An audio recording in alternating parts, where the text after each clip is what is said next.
ಯಪ್ಪ ದೇವ್ರೆ, ಇನ್ಮೇಲೆ ನಮ್ ಜನ ಏನ್ ತಿಂದ್ ಬದುಕ್ಬೇಕೋ ಗೊತ್ತಿಲ್ಲ. ಸ್ನಾಕ್ಸ್ ಚಾಟ್ ತಿಂದ್ರೆ ಹೆಲ್ತ್ ಹಾಳಾಗುತ್ತೆ ಅಂತ ತರಕಾರಿ ಮೊರೆ ಹೋಗ್ತಿದ್ದಾರೆ ಯುವಕರು. ಅದ್ರಲ್ಲೂ ಜಿಮ್ಗೆ ಹೋಗ್ತಿರುವ ಅದೆಷ್ಟೋ ಜನ ಬೆಳಗ್ಗೆ ಮಧ್ಯಾಹ್ನ ಸಂಜೆ ಹಸಿ ತರಕಾರಿಯನ್ನೇ ತಿನ್ನುತ್ತಿದ್ದಾರೆ. ಆದ್ರೆ ಇದೀಗ ಇದೇ ತರಕಾರಿ ವಿಷವಾಗ್ತಿದೆ.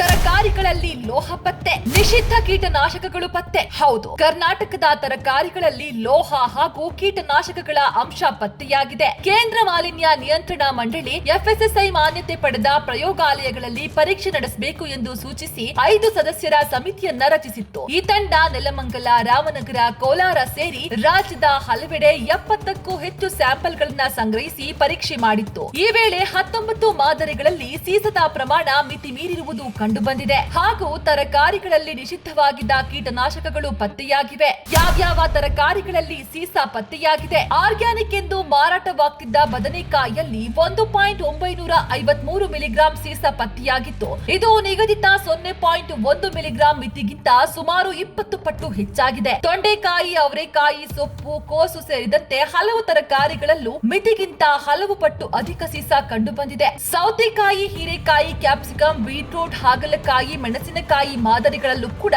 ಅತಿಯಾದ ಸೀಸ ಪತ್ತೆಯಾಗಿದೆ. ಯಾವ್ಯಾವ ತರಕಾರಿಗಳಲ್ಲಿ ಕೀಟನಾಶಕ ಇತ್ತು? ಕ್ಯಾಪ್ಸಿಕಂ, ಬಜ್ಜಿ ಮೆಣಸು, ಶುಂಠಿ ಹಾಗೂ ಸೌತೆಕಾಯಿ ಮಾದರಿಗಳಲ್ಲಿ ಅತಿಯಾದ ಕೀಟನಾಶಕ ಕಂಡು ಬಂದಿದೆ. ಎಸಿಫೇಟ್, ಇಥಿಯಾನ್, ಪಿಪ್ರೋಲಿನ್ ಹಾಗೂ ಪ್ರೊಫೆನೋಫೋಸ್ ಮುಂತಾದ ಕೀಟನಾಶಕಗಳು ಪತ್ತೆಯಾಗಿದೆ. ಈ ಕೀಟನಾಶಕ ವಿಷಕಾರಿಯಾಗಿದ್ದರ ಹಿನ್ನೆಲೆ ಯುರೋಪಿಯನ್ ಯೂನಿಯನ್ ನಲ್ಲಿ ಈಗಾಗಲೇ ಇದನ್ನ ನಿಷೇಧಿಸಲಾಗಿದೆ. ಆದ್ರೆ ನಮ್ಮಲ್ಲಿ ಮಾತ್ರ ರೈತರು ಬಳಕೆ ಮಾಡ್ತಾ ಇರೋದು ಆತಂಕ ಸೃಷ್ಟಿ ಮಾಡಿದೆ. ಇನ್ನು ರೈತರಿಗೆ ಕೀಟನಾಶಕ ಬಳಕೆ ಬಗ್ಗೆ ಜಾಗೃತಿ ಮೂಡಿಸುವಂತೆ ಮಂಡಳಿ ಶಿಫಾರಸು ಮಾಡಿದೆ. ಮಣ್ಣು ಕೂಡ ಕಲುಷಿತ. ಕೋಲಾರ, ಚಿಕ್ಕಬಳ್ಳಾಪುರ ಮತ್ತು ನೆಲಮಂಗಲ ಪ್ರದೇಶಗಳಿಂದ ಸಂಗ್ರಹಿಸಿದ 26 ಮಣ್ಣಿನ ಮಾದರಿಗಳಲ್ಲಿ 23 ಮಾದರಿಗಳು ಕಲುಷಿತಗೊಂಡಿದೆ. ಇದು ಪ್ರಾಥಮಿಕ ವರದಿ ಮಾತ್ರವಾಗಿದ್ದು ಮುಂದಿನ ದಿನಗಳಲ್ಲಿ ಸಮಗ್ರ ಅಧ್ಯಯನ ನಡೆಸುವಂತೆ ಸೂಚನೆಯನ್ನ ನೀಡಲಾಗಿದೆ. 2 ವರ್ಷಗಳ ಹಿಂದೆಯೂ ತರಕಾರಿಗಳಲ್ಲಿ ಭಾರಿ ಲೋಹಗಳ ಅಂಶ ಪತ್ತೆಯಾಗಿತ್ತು. 2023ರ ಅಕ್ಟೋಬರ್ 25ರಂದು EMD ಸಂಸ್ಥೆ 400 ಮಾದರಿಗಳ ಪರಿಶೀಲನೆ ಆಧಾರವಾಗಿ ಸೀಸ ಸೇರಿದಂತೆ ಭಾರಿ ಲೋಹಗಳ ಅಸ್ತಿತ್ವವಿದೆ ಎಂದು ತಿಳಿಸಿತ್ತು. ಈ ಹಿನ್ನೆಲೆಯಲ್ಲಿ ರಾಷ್ಟ್ರೀಯ ಹಸಿರು ನ್ಯಾಯ ಮಂಡಳಿ ಸ್ವಯಂ ಪ್ರೇರಿತವಾಗಿ ಪ್ರಕರಣ ದಾಖಲಿಸಿ CPCBಗೆ ಸ್ಥಳ ಪರಿಶೀಲನೆಯನ್ನ ನಡೆಸುವಂತೆ ಸೂಚನೆಯನ್ನ ನೀಡಿತ್ತು. ಆದ್ರೀಗ